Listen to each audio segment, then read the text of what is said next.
everybody, and welcome to today's budget recap. As a reminder, I've done a quick little overview yesterday of some of what was up with the state budget and a few of the reasons why I ended up voting against the budget, which was namely that it really didn't represent the values and priorities of our district. And then throughout this week, I'm going to be doing short live videos about different areas within the budget. And today, we're going to be talking about education funding, some of the missed opportunities, some of the small wins that we had, and then some of the ways that this really specifically applies to school districts within House District 36.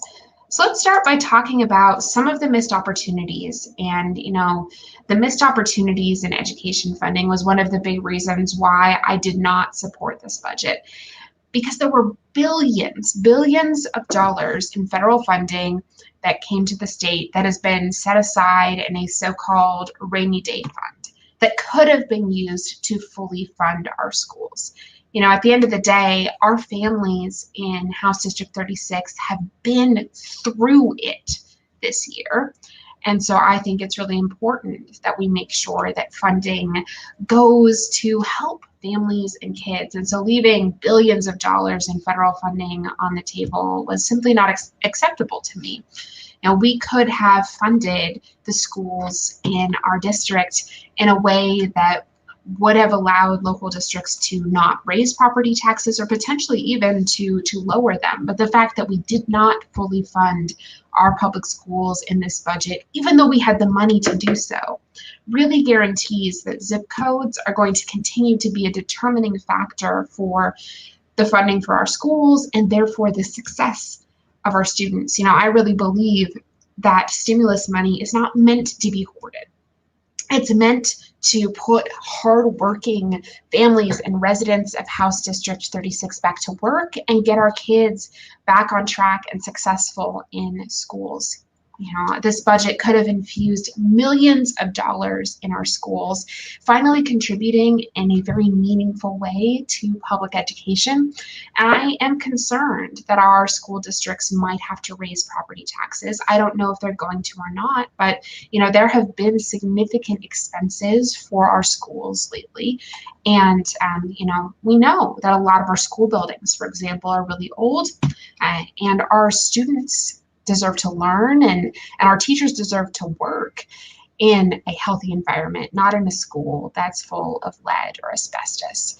Another area that I'll point out is that the school code for the budget raised the cap for educational improvement tax credits, the EITC program, and this was a 21.6% increase in the cap here. And this entire increase goes to scholarship organizations programs that benefit private school students.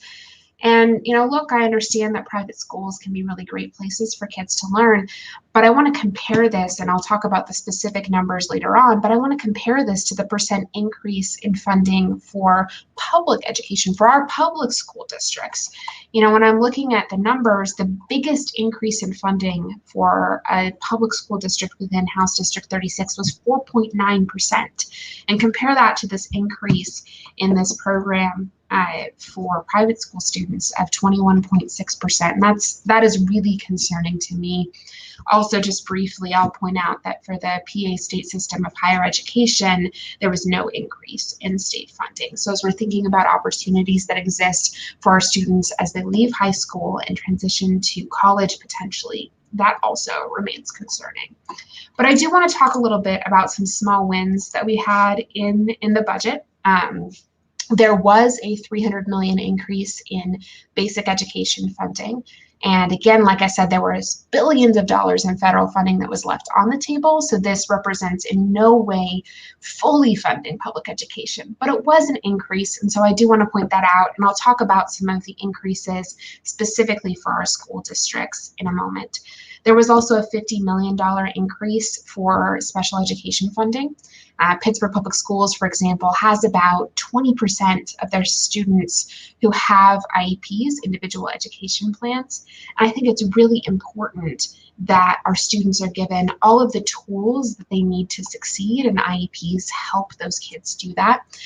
But we also know that providing supports and services for kids with disabilities can be incredibly expensive. And so I think that it's important that we continue to increase state funding here on this line item so that our school boards are not what's, and our property taxes are not what's bearing the cost here.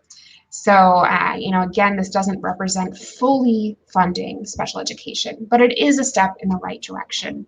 There was also a $30 million increase for early childhood education funding, which I think is really important. And there was about $350 million in federal stimulus money for school districts to do things like address learning loss or provide enrichment programs. And so, that also is really cool that we're directing that money from the federal government to our school districts. And I'll talk a little bit again about what that means for schools specifically in House District 36. So again, some missed opportunities, some small wins, but let's talk a little bit about the school districts in House District 36, which are Baldwin-Whitehall, Brentwood, and Pittsburgh Public, and what some of those numbers or increases look like.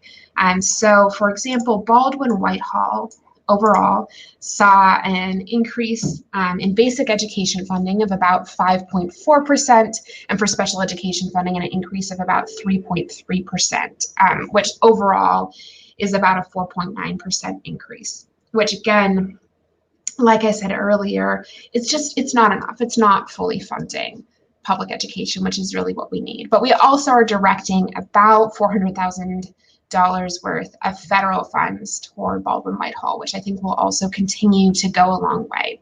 So still more work to do on education funding, but we're seeing some improvements. Let's talk about Brentwood briefly. So Brentwood, for basic education funding, got an increase of about 4%. And then for special education funding, got an increase of 4.3%. So overall, again, an overall increase of 4% for state funding for Brentwood School District. And then for federal funds, about $132,000 are being directed federal funding for Brentwood. Now Pittsburgh, I'm a little bit frustrated that we're only seeing overall a 0.3% increase in state funding for education. I think that our state needs to do a better job of contributing to funding Pittsburgh Public. So for basic education funding, we saw a 0.3% increase. For special education funding, 8.1%. Overall, again, a 0.3% increase.